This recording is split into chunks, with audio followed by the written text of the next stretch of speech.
A millionaire sees twin girls crying on the street. What happens after he takes them home will shock you. And before we continue, make sure to subscribe to our channel for more gripping stories like this. Enjoy the story. The rain fell in relentless sheets, drenching the city and turning its streets into glistening rivers of light. People hurried under umbrellas, heads bowed, trying to escape the downpour. For Andrew Carlisle, this was just another night. His tailored suit was shielded by a sleek black umbrella, and his polished shoes clicked rhythmically against the wet pavement as he made his way to his waiting car. Everything about him, from his precise movements to the sharp line of his jaw, screamed control and detachment. Andrew wasn't a man who stopped for distractions, least of all in a rainstorm. But tonight was different. A faint sound cut through the symphony of rain and city noise, a soft, pitiful sob. Andrew paused, his steps faltering for the first time in years. He turned his head slightly, scanning the dimly lit street. The sound was coming from a shadowed corner, under the awning of a closed bakery. It was almost lost in the chaos of the storm, but it struck him like a stone against glass. Andrew hesitated. He wasn't the type to meddle in strangers' lives, especially when they had nothing to do with his carefully constructed world. But something, curiosity, perhaps, or maybe the faintest echo of empathy, urged him to move toward the sound. Under the awning, two small figures huddled together. They were so still, so quiet, that for a moment he thought he was imagining them. But as he stepped closer, the street light revealed the unmistakable shape of two children, drenched and trembling. They clung to each other for warmth, their fragile bodies barely shielded from the rain by thin, soaked clothing. Andrew lowered his umbrella slightly, his sharp eyes taking in the scene. They were twins, no older than 7, with matching chestnut curls plastered to their heads and faces streaked with tears and grime. One of them, the braver of the two, looked up at him with wide, fearful eyes. The other buried her face in her sister's shoulder, her small frame racked with shivers. "What are you doing out here?" Andrew asked, his voice low but firm. He expected them to flinch, to run, but the braver one held her ground, her tiny hands clutching her sister protectively. Our parents are gone," the girl stammered, her voice trembling but resolute. "We don't have anywhere to go." Andrew's breath caught. He wasn't a man easily moved by emotion, but there was something about the raw vulnerability in her voice that pierced through his usual indifference. He studied them for a long moment, his mind racing with questions. Where had they come from? How long had they been out here? And why, of all people, had he been the one to find them? "This isn't safe," he said finally, his tone softer than he intended. "You need to get out of the rain." The braver twin shook her head. "We're fine," she said, though her voice wavered. "We don't want to bother you." Andrew's jaw tightened. He could have walked away. It would have been easier, simpler, but something in him, something he hadn't felt in years, refused to let him leave. He knelt, lowering the umbrella so it shielded the girls from the rain. For the first time, he noticed how frail they were, their small hands trembling from the cold. "You're not bothering me," he said, his voice steady. "Come with me. I'll help you." The braver twin hesitated, her eyes searching his face for any sign of malice. After a moment, she nodded. Slowly, she helped her sister to her feet, and together they stepped under the umbrella. Andrew rose, towering over them, and gestured toward his waiting car at the curb. The driver, Charles, a man in his 60s with a calm, steady presence, opened the door without question. His eyes widened slightly as he saw the twins, but he said nothing. Andrew ushered the girls into the back seat, closing the door behind them before sliding into the passenger seat himself. The ride to the mansion was silent. The twins huddled together, their wide eyes taking in the luxurious interior of the car. The leather seats, the soft glow of the dashboard lights, Everything was a stark contrast to the harsh, wet streets they had just left.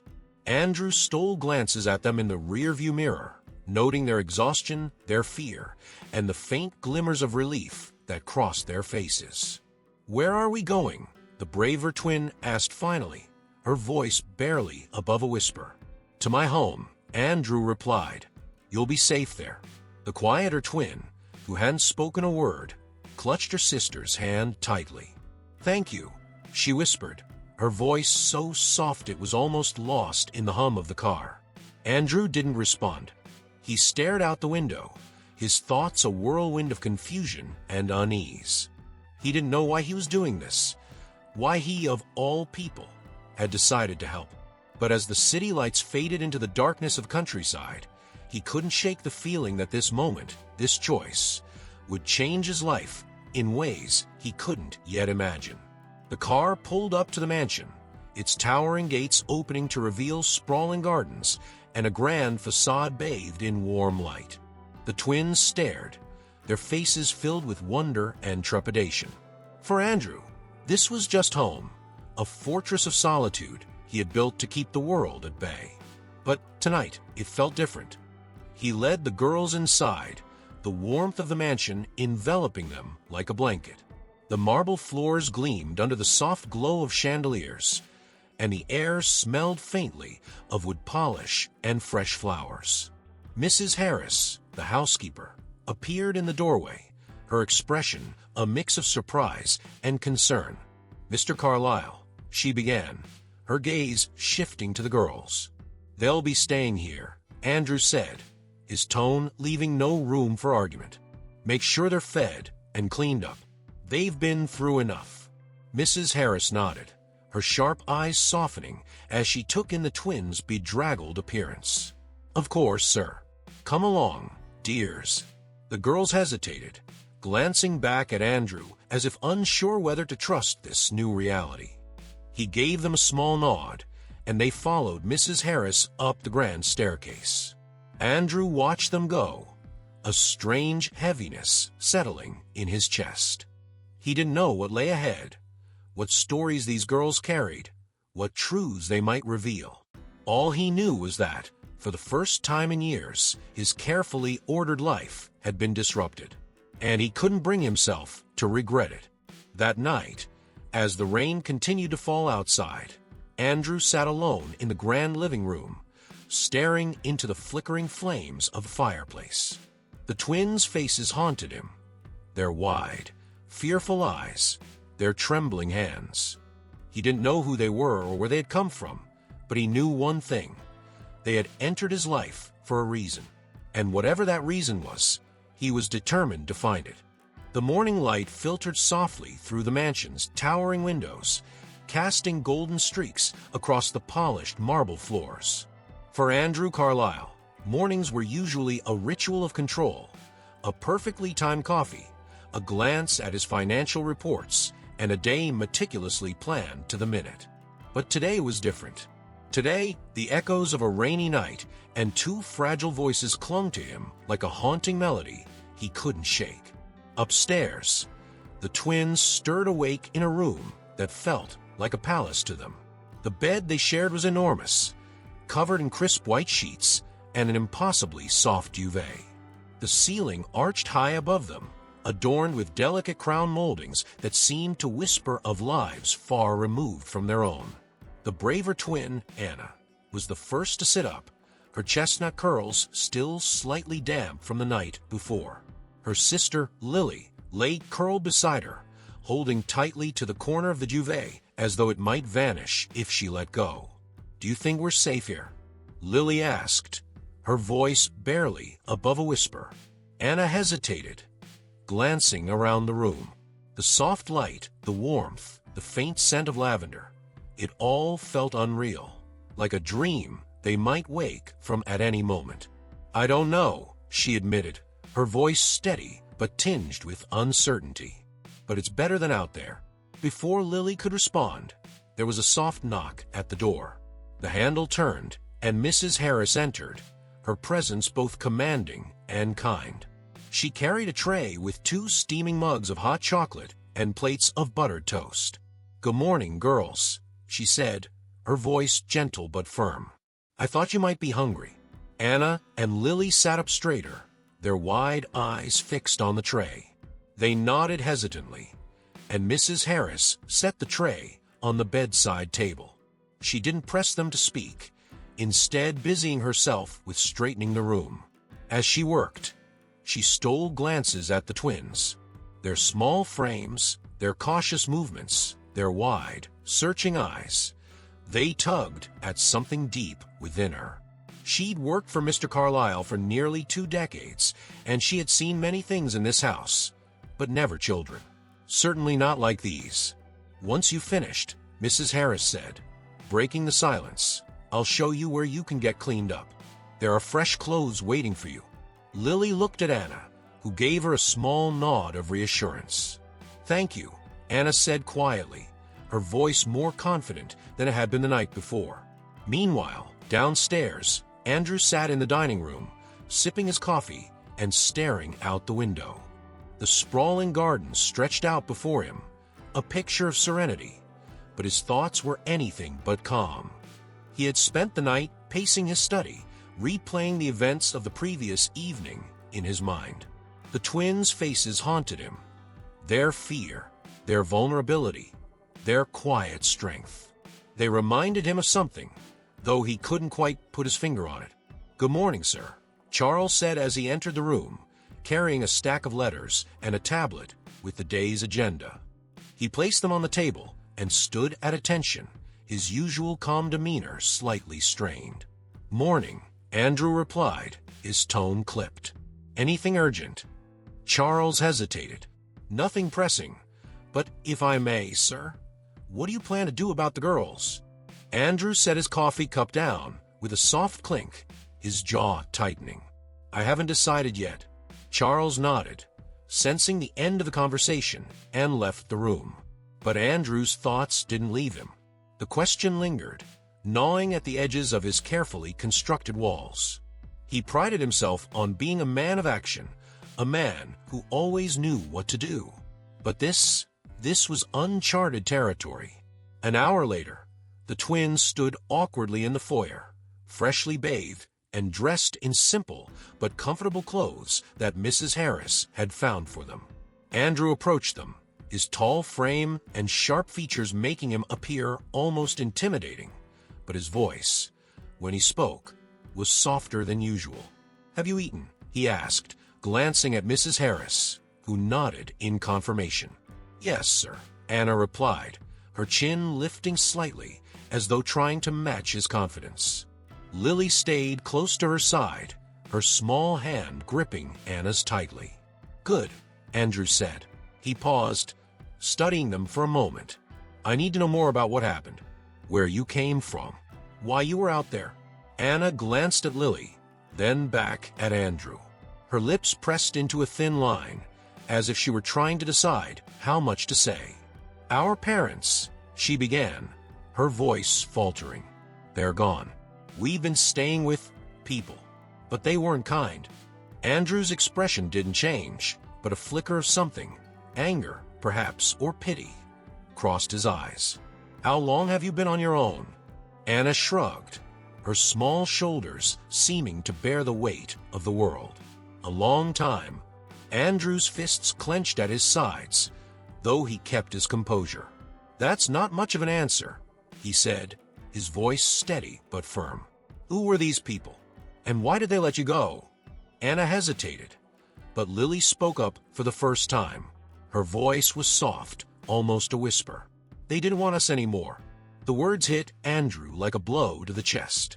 He had spent his life surrounded by power, wealth, and influence, but nothing in his world could make sense of the cruelty these girls had endured. He turned away, his gaze fixed on the window as he gathered his thoughts. "You'll stay here," he said finally, his voice leaving no room for argument. "As long as you need to." Anna looked at him with a mixture of gratitude and skepticism. "Why are you helping us?" she asked, her tone cautious but curious. Andrew hesitated. He didn't have an answer, not one he was ready to admit, even to himself. Let's just say I don't like loose ends, he said, his tone clipped, but even as the words left his mouth, he knew they weren't the whole truth. Mrs. Harris ushered the girls into the library, leaving Andrew alone in the foyer. He stood there for a long time, staring at the spot where they had just been. Something about them felt familiar. But why? And why did he feel like this moment, their arrival in his life, wasn't a coincidence? That night, Andrew sat in his study, the fire casting flickering shadows across the room. The twins were asleep upstairs, their small frames safe under his roof. But for how long? And what would he do if the answers he sought led to truths he wasn't prepared to face? For the first time in years, Andrew Carlisle, the man who always had a plan, felt completely untethered. And yet, deep down, he knew there was no turning back. Whatever the road ahead held, it began with two small voices crying in the rain. The following morning, sunlight streamed through the grand windows of the Carlisle mansion, casting long, golden beams across the polished floors. Andrew sat in his study, his usual fortress of solitude, but today the room felt strangely confining. His desk, always impeccably organized, was littered with papers he hadn't touched. His mind was elsewhere, circling around the two small figures now residing under his roof. Andrew tapped his pen absently against the desk, the rhythmic sound breaking the heavy silence. He had spent the night replaying the events of the past 2 days. The twins' wide eyes, their trembling voices, the stark desperation they carried, it all gnawed at him. Something about them felt familiar, though he couldn't pinpoint why. It was a nagging sensation, like a word on the tip of his tongue that refused to be spoken. His thoughts were interrupted by a soft knock at the door.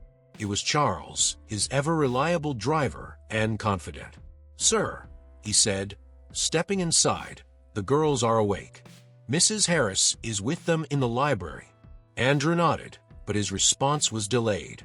His brow furrowed as he leaned back in his chair, fingers steepled in front of him. "Charles," he began, his voice quieter than usual, "what do you make of them?" Charles hesitated, choosing his words carefully. "They're resilient," he said finally, "but there's sadness about them. Something they're not saying." Andrew's gaze darkened. "Exactly. And I need to know what that something is. Dig into it. Find out everything you can about where they came from, who they've been with, and why no one is looking for them." Charles nodded. "I'll start immediately." As Charles left, Andrew exhaled deeply and rubbed his temples. He wasn't used to this kind of uncertainty. In business, everything was clear: numbers, strategies, outcomes. But this was uncharted territory. Still, the twins' presence had stirred something in him, something he hadn't felt in years. Responsibility, and maybe even guilt. Later that morning, Andrew found the girls in the library. The grand room, with its towering shelves and endless rows of books, seemed almost too vast for their small frames.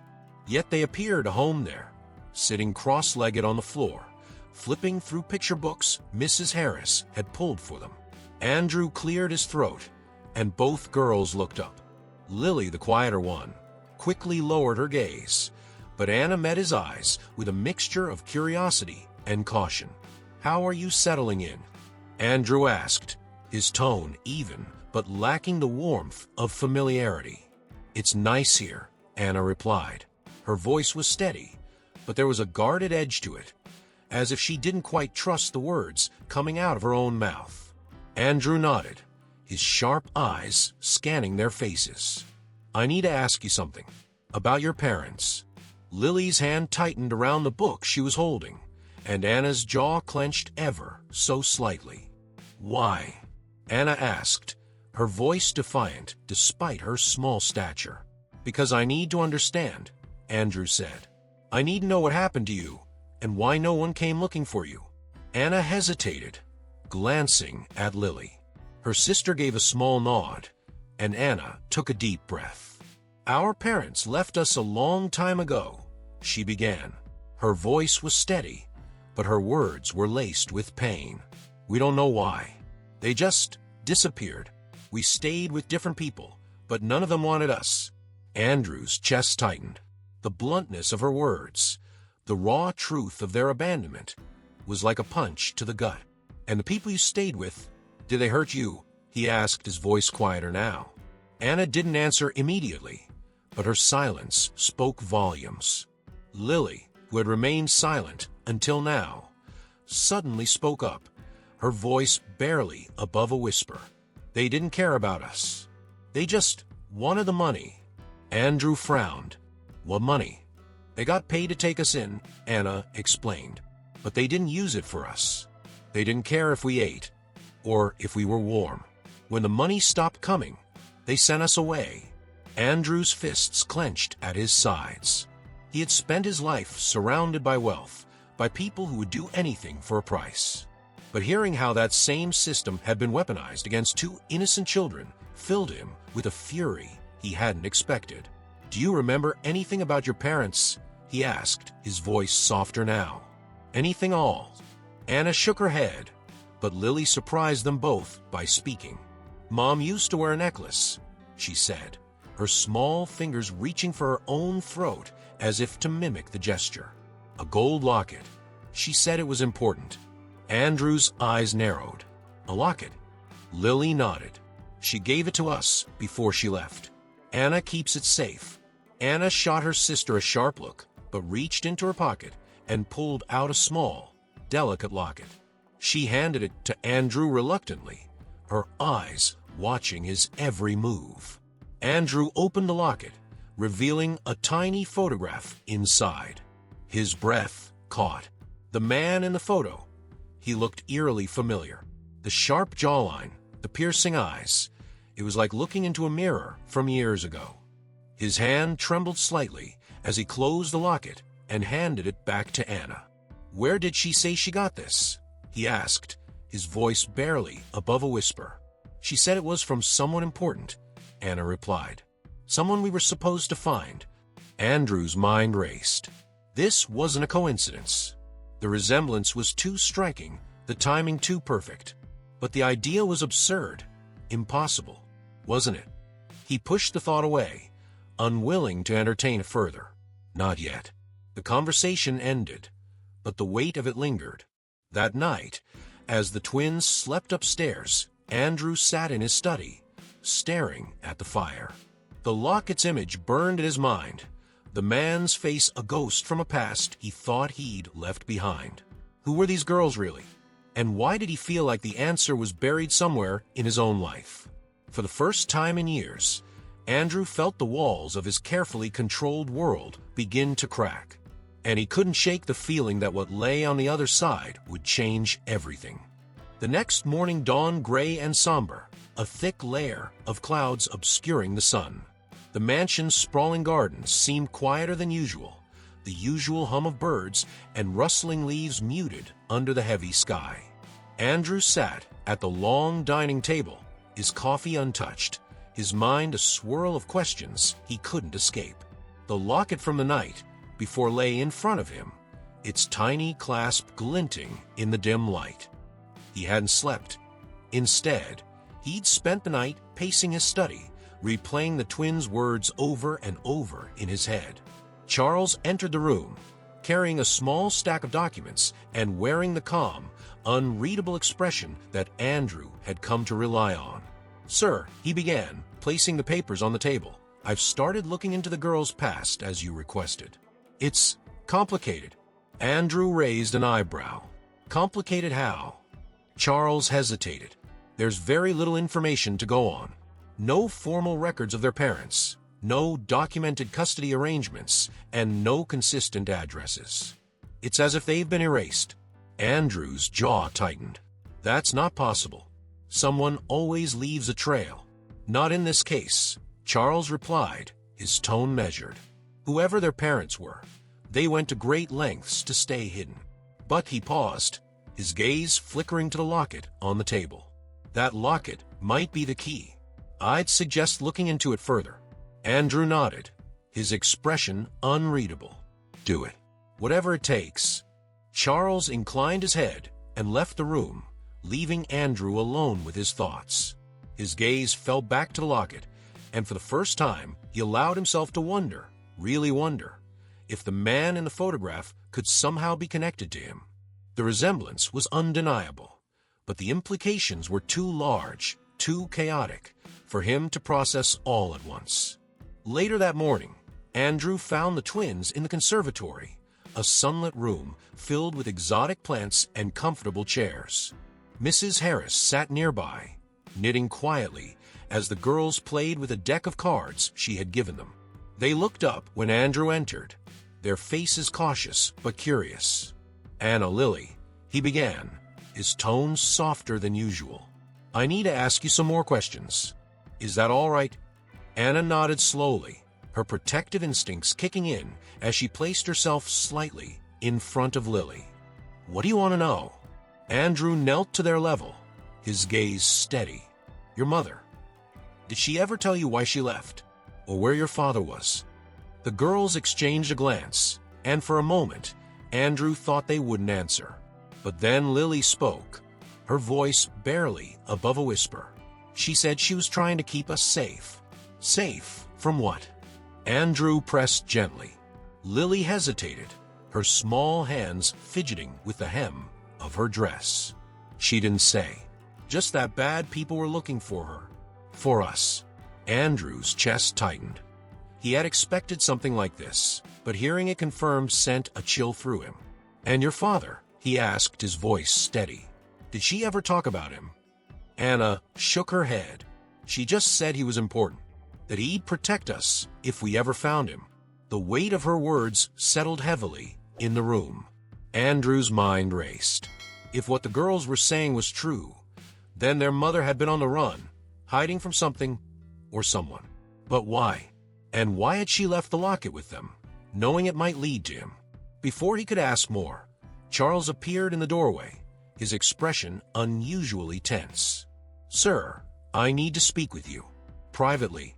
Andrew stood, his gaze lingering on the twins for a moment before he followed Charles out of the room.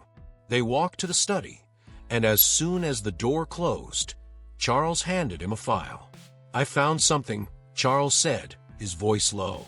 "It's not much, but it might explain why their mother disappeared." Andrew opened the file, his eyes scanning the sparse but alarming details. According to Charles's research, the girl's mother, Eleanor, had been involved in something dangerous, a whistleblower in a major criminal syndicate. She had gone to the authorities with evidence of their activities, but before they could act, the syndicate found out. She had been forced to flee, taking the girls with her. Andrew's hands clenched the edges of the file. "She was running for her life," he murmured, more to himself than to Charles. "Yes," Charles confirmed, "and it seems she knew they would come after her. That's likely why she left the girls with others, moving them around to keep them safe." Andrew's gaze darkened, and yet they still ended up alone. "There's more," Charles said, his voice heavy. "I ran a trace on the locket. It's unique, custom-made. The records show it was purchased years ago. By you?" Andrew froze. The room seemed to tilt, the weight of Charles's words crashing down on him. He stared at the locket on his desk, his mind racing back to a time he had tried to forget. It was true. He had bought the locket, a gift for Eleanor during a brief, passionate relationship that had ended abruptly. At the time, he hadn't known she was pregnant. She had disappeared from his life without explanation, and he had buried the pain, convincing himself it was just another failed connection in a long line of them. But now it all made sense. The twins weren't just strangers. They were his. Andrew sank into his chair, the file still clutched in his hand. He felt as if the ground had been pulled out from under him. His daughters, his own flesh and blood, had been living a nightmare while he remained oblivious. Guilt coursed through him, sharp and unrelenting. "What do we do now?" Charles asked, breaking the heavy silence. Andrew's jaw tightened, his resolve hardening. "We protect them," he said firmly. "Whatever it takes." Charles nodded, his expression one of quiet approval. "Understood, sir." As night fell over the mansion, Andrew stood outside the twins' room, listening to their soft whispers. He couldn't bring himself to tell them the truth, not yet. How could he explain everything? How could he make up for years of absence and pain? But as he stood there, one thing became clear. He would do whatever it took to keep them safe, to give them the life they deserved. Inside the room, Anna and Lily lay side by side, their small hands intertwined. "Do you think he'll help us?" Lily whispered. Anna nodded, her voice filled with a quiet determination. "I think he already is." Andrew turned away, his heart heavy but resolute. The road ahead would not be easy, but for the first time in years, he felt a purpose greater than himself. His daughters had come into his life by chance, or perhaps by fate, and he would not fail them. Not again. The following morning, the mansion buzzed with a quiet tension that mirrored the storm inside Andrew's mind. He hadn't slept much, the truth he'd uncovered the previous night replaying in his thoughts like a broken record. Anna and Lily weren't just two lost girls he'd taken in. They were his daughters, his own blood. And Eleanor, the woman he'd once loved and lost, had kept this secret from him for years. Andrew sat in his study, the locket resting on the desk in front of him. It felt heavier now, as though the tiny piece of jewelry carried the weight of his failures. He turned it over in his hands, the worn gold glinting in the soft light of the room. He remembered the day he bought it, a spontaneous gesture during a whirlwind romance. He hadn't thought much about it at the time, but now it felt like a lifeline, connecting him to a past he buried and a future he couldn't ignore. Charles entered quietly, breaking the silence. "Sir, I've uncovered more about Eleanor's movements," he said, placing a folder on the desk. His tone was measured, but his expression betrayed a hint of unease. Andrew opened the folder, his sharp eyes scanning the documents inside. There were addresses, dates, and sparse records of Eleanor's life after she disappeared. She had moved frequently, staying in safe houses and out-of-the-way places, always one step ahead of the danger that followed her. The records confirmed what he'd suspected. Eleanor had been protecting their daughters from something far more sinister than abandonment. She was on the run, Charles continued.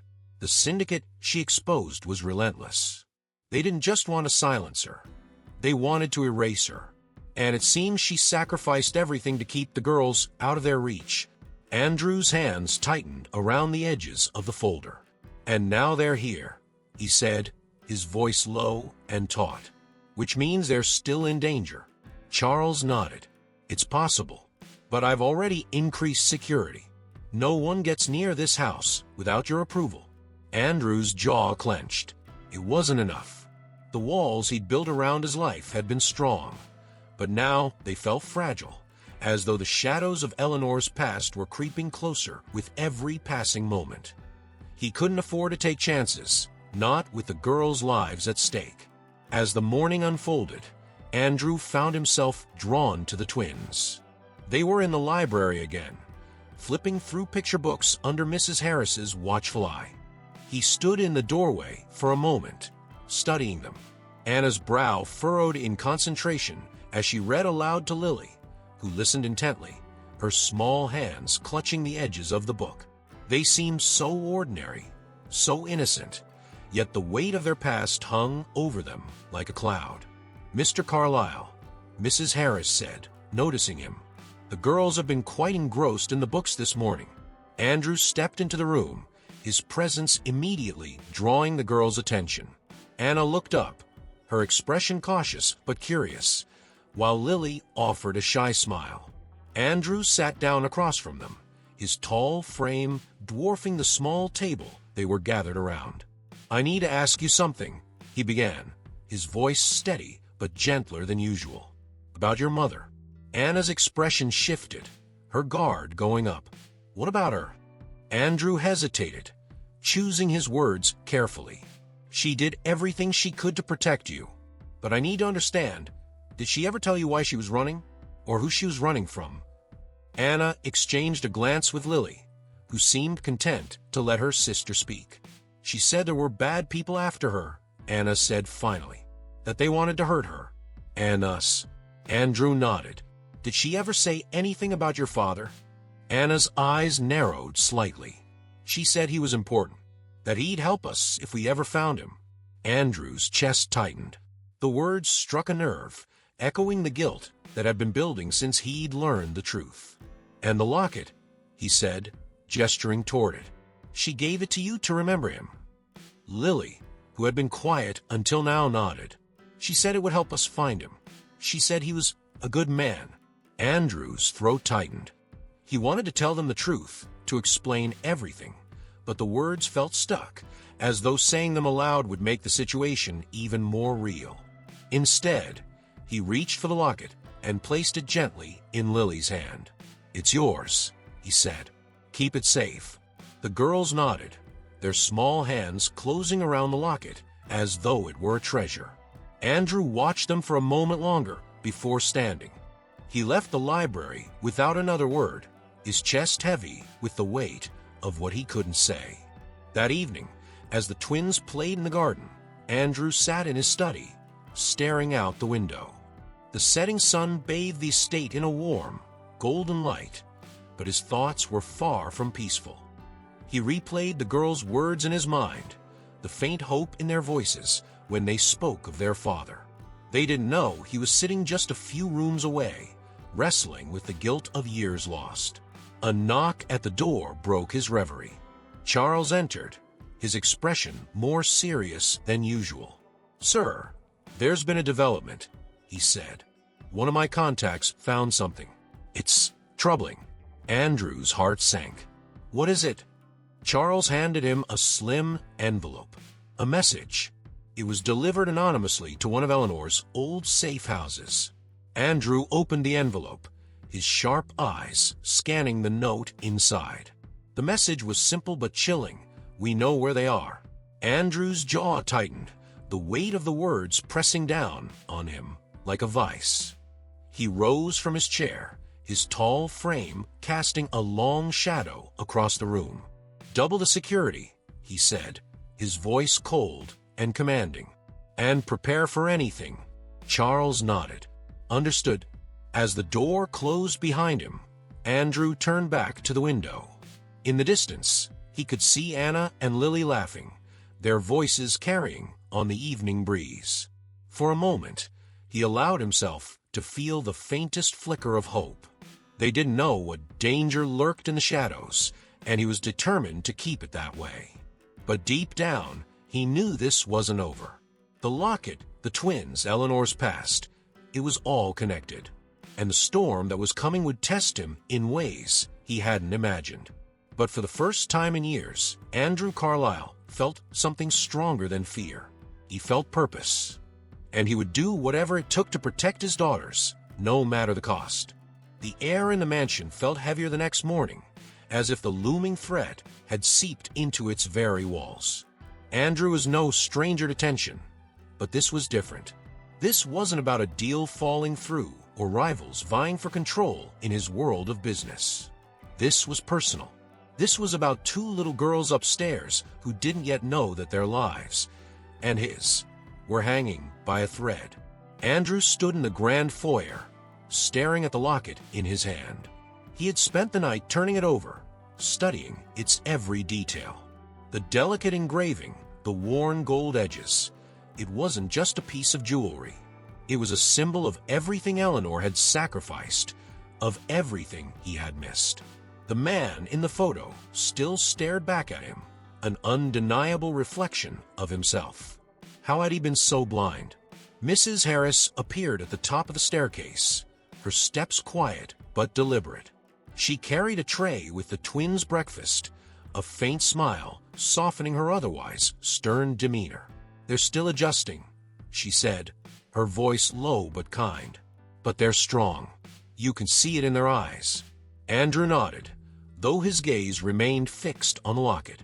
"They've been through more than anyone should," he replied. "And now, it's on me to make sure they don't go through any more." Mrs. Harris paused, her sharp eyes studying him. "You've always been a man of control, Mr. Carlyle. But children don't need control. They need care. They need honesty." Andrew flinched at the word honesty. He had built an empire on calculated moves and carefully guarded truths. But now, faced with the innocence of Anna and Lily, the lies and omissions felt like weights dragging him down. "I'm working on it," he said finally, his tone quiet. Mrs. Harris nodded, offering him a faint, knowing smile before disappearing down the hall. Andrew remained where he was, the locket heavy in his hand, until Charles appeared, his expression more serious than usual. "Sir, we've confirmed movement from the syndicate," Charles said, his voice low. "They've been sniffing around Eleanor's old safe houses. It's only a matter of time before they put the pieces together." Andrew's jaw tightened. "And the note? Any leads?" "None. Whoever sent it is covering their tracks well," Charles replied. "But if they know where the girls are, we need to act fast." Andrew's mind raced, weighing his options. He had faced threats before, rivals, hostile takeovers, even extortion. But this was different. This wasn't about money or power. This was about protecting his family. "Increase security," he ordered. "And dig deeper. I want names, locations, everything." Charles nodded and left the room, his steps purposeful. Andrew sank into one of the leather chairs in the foyer, the weight of the situation pressing down on him. The locket gleamed faintly in his hand, a reminder of the woman who had tried to shield their daughters from this very danger. The day passed in a blur of tense conversations and quiet moments with the twins. Andrew watched as they played in the garden, their laughter a fragile, fleeting sound that reminded him of everything he stood to lose. Anna was the braver of the two, always leading, always shielding Lily. But it was Lily's quiet strength that struck him the most. She observed everything, her wide eyes taking in the world with a depth far beyond her years. As the sun dipped below the horizon, painting the sky in hues of orange and gold, Andrew called the twins into the library. They entered cautiously, their small hands intertwined. Anna's gaze was steady, but Lily clung to her sister, her grip tight. "I need to tell you something," Andrew began, his voice steady but heavy with emotion. He gestured for them to sit, and they climbed onto the plush sofa, their faces filled with a mixture of curiosity and apprehension. Anna spoke first, her voice firm despite her small frame. "Is it about our moms?" Andrew nodded, his chest tightening. "Yes." "And about me?" The twins exchanged a glance, and Andrew took a deep breath. "Your mother. She was an incredible woman, brave, strong, and willing to do anything to protect you. She loved you more than anything in this world." Lily's eyes glistened with tears, but Anna's gaze remained fixed on Andrew. "Then why did she leave us?" Anna asked, her voice trembling with the weight of her question. Andrew leaned forward, his elbows resting on his knees. "She didn't leave because she wanted to," he said softly. "She was running from people who wanted to hurt her, and she knew the only way to keep you safe was to keep moving, to stay hidden." Anna's jaw tightened, her small fists clenching. "But she didn't tell us." "She didn't tell us anything." Andrew hesitated, the words he was about to say catching in his throat. But then he looked at them, really looked at them, and he knew he couldn't keep the truth from them any longer. "She didn't tell you because she was trying to protect you," he said. "And because she couldn't tell me." The room fell silent, the weight of his words sinking in. Anna's eyes widened, and Lily tilted her head slightly, confusion flickering across her face. "What do you mean?" Anna asked, her voice barely above a whisper. Andrew's gaze didn't waver. "I mean, I'm your father." The words hung in the air, heavy and final. Anna's mouth fell open, and Lily's small hand shot to her mouth as a gasp escaped her lips. They stared at him, their young minds struggling to process the revelation. "You're our dad?" Anna asked, her voice breaking. "Why didn't you come for us?" Andrew's chest ached at the pain in her voice. "I didn't know," he said honestly. "Your mother never told me. She kept it a secret to protect you. And me. If I had known," his voice trailed off, the weight of his failure pressing down on him. "If I had known, I would have done everything to keep you safe." Tears streamed down Lily's cheeks, and Anna's face crumpled with a mixture of anger and sadness. Andrew reached for their hands, his own trembling. "But I know now," he said firmly. "And I promise you, I will never let anything happen to you. You're safe here. I'll make sure of it." For a long moment, the room was silent except for the quiet sound of Lily's sniffles. Then, slowly, Anna nodded. Her hand tightened around Andrew's, her small fingers gripping his with surprising strength. "Okay," she said softly, "but you can't leave us. Not ever." Andrew's heart swelled with a mixture of relief and determination. "I won't," he promised. "Not ever."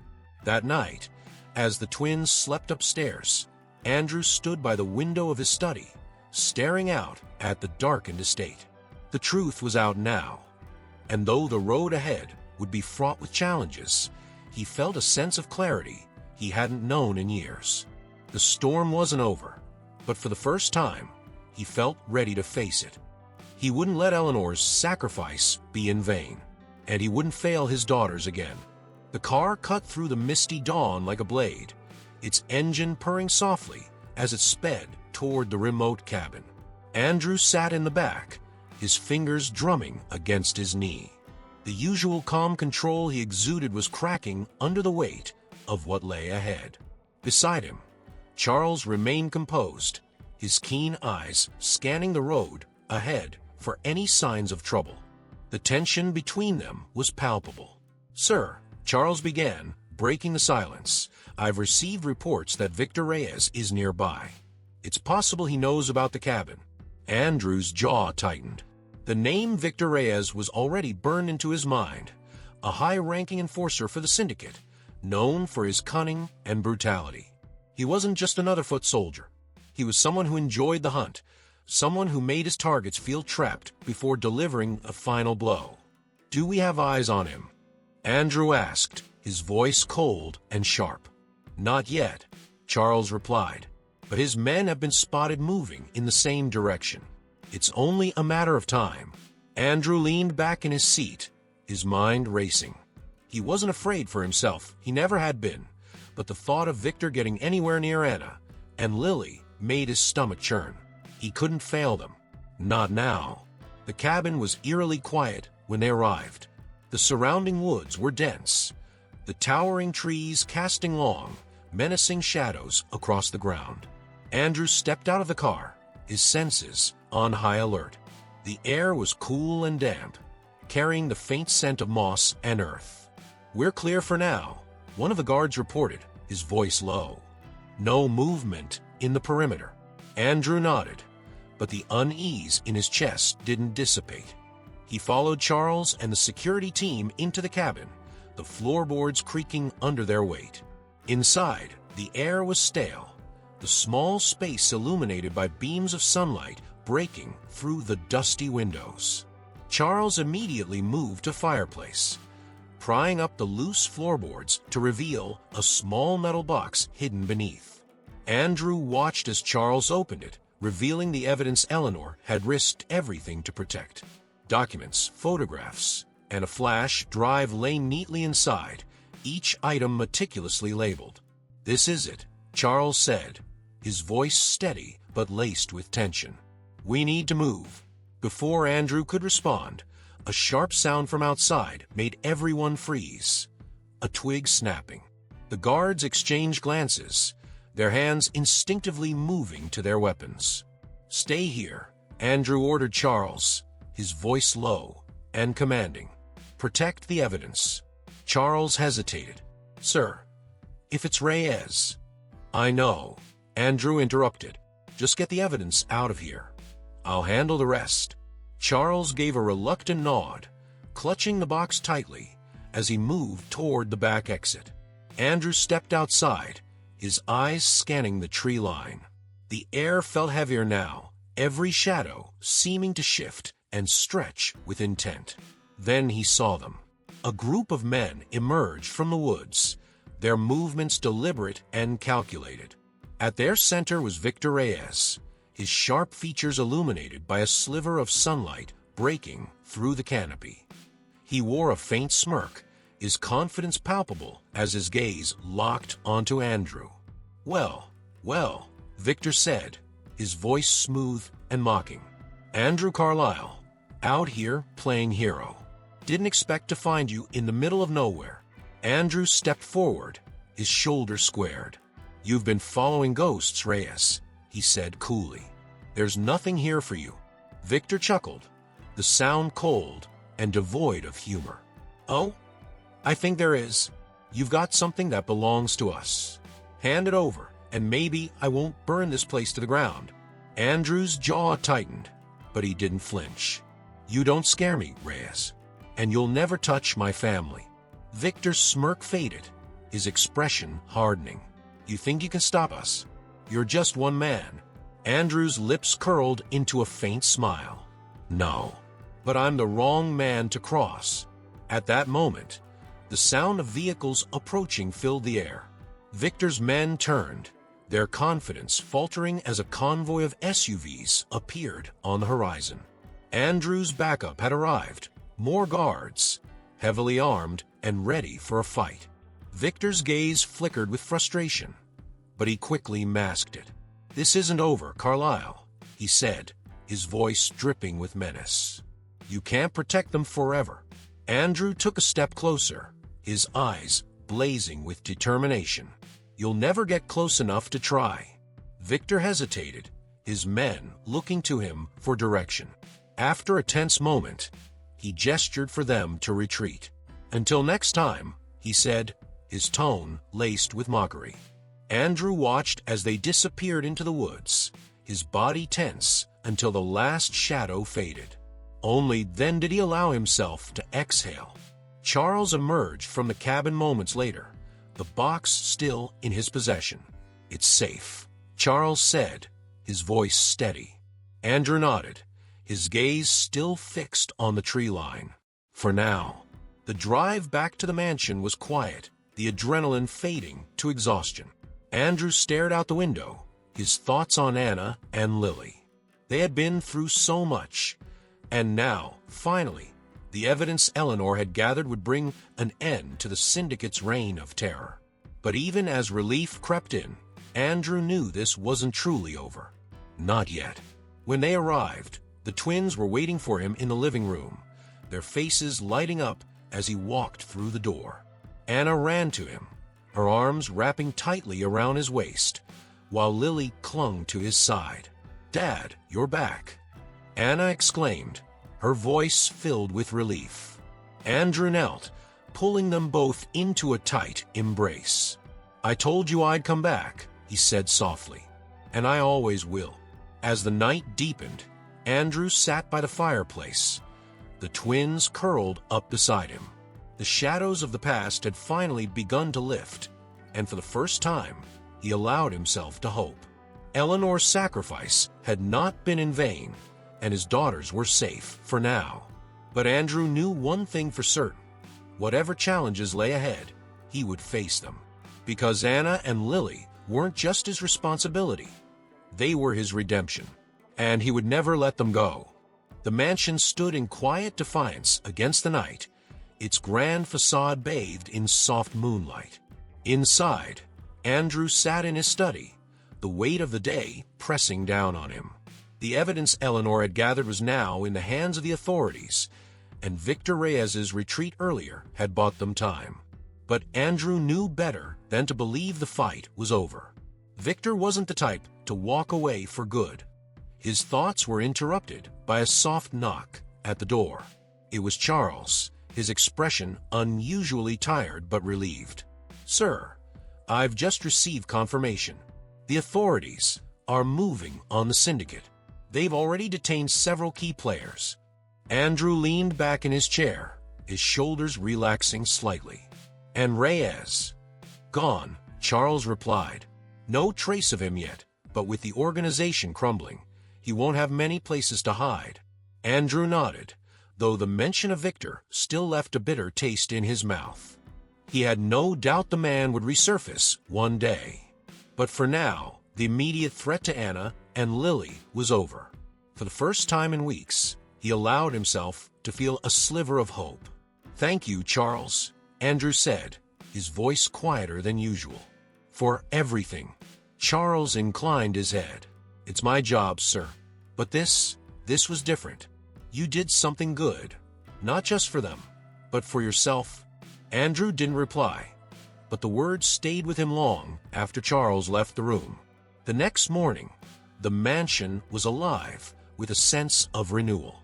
The twins ran through the garden, their laughter ringing out like a melody Andrew hadn't realized he'd been missing. He stood on the terrace, watching them with a faint smile. Anna was chasing Lily, her determined energy making Andrew chuckle. Lily, always the quieter one, seemed more carefree now, her giggles echoing through the air. Mrs. Harris appeared beside him, holding a cup of coffee.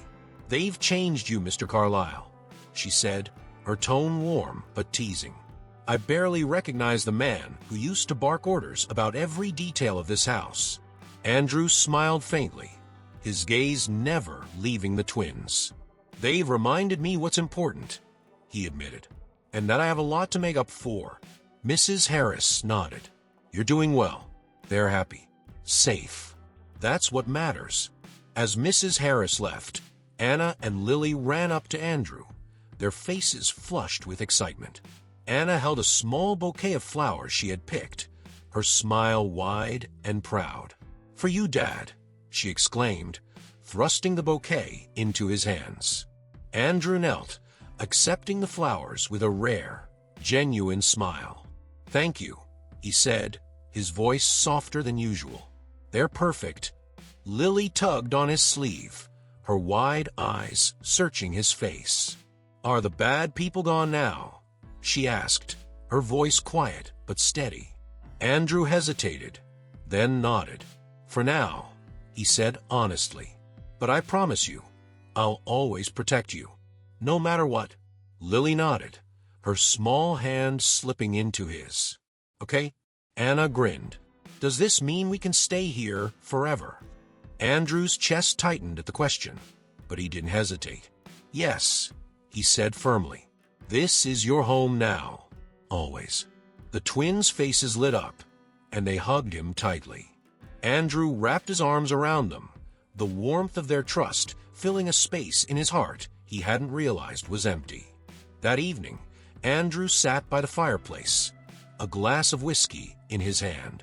The twins were asleep upstairs, their peaceful faces a stark contrast to the chaos they had endured.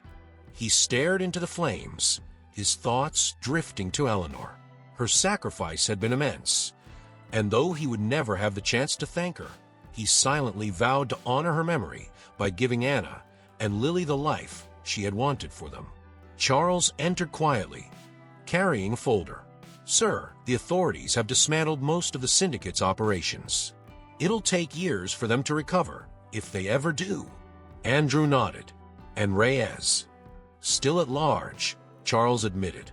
"But without resources or allies, he won't get far." Andrew's gaze hardened. "If he shows his face again, we'll be ready." Charles placed the folder on the desk. "I have no doubt, sir." As Charles left, Andrew allowed himself to relax for the first time in weeks. The immediate danger had passed, and for the first time in years, he felt a sense of purpose beyond his empire. He wasn't just Andrew Carlyle, the cold, calculating businessman. He was a father, and that meant more to him now than anything. The next day, Andrew walked through the mansion, the familiar halls feeling lighter somehow. He found the twins in the library, curled up on the sofa with a pile of books between them. Anna was reading aloud, her voice animated, while Lily listened intently, her head resting on her sister's shoulder. "Can we stay up late tonight?" Anna asked, looking up as Andrew entered. Andrew chuckled. "We'll see." Lily smiled softly. You're different now. Andrew tilted his head, curious. Different how? You smile more, she said simply. Andrew's chest ached at her words, but it was a good ache, a reminder of how far they had come. That's because of you too, he said, his voice steady. You've given me something to smile about. The twins beamed, and Andrew felt a warmth he hadn't known he was capable of. The shadows of the past were finally fading, and though there would always be challenges ahead, he knew they could face them together. As the day turned to evening, the mansion filled with the sounds of laughter and life. Andrew sat on the terrace, watching the sunset with Anna and Lily beside him. For the first time in years, the world felt brighter, the future full of promise. He had lost so much, but now he had everything he needed, and he would never let it go. And now, I want to hear from you. Which part of this story touched your heart the most? Leave a comment and share your thoughts. And of course, if you enjoyed this story, don't forget to subscribe to our channel for more narratives like this. Each subscription helps us continue bringing exciting stories to you. Thank you for watching, and see you next time.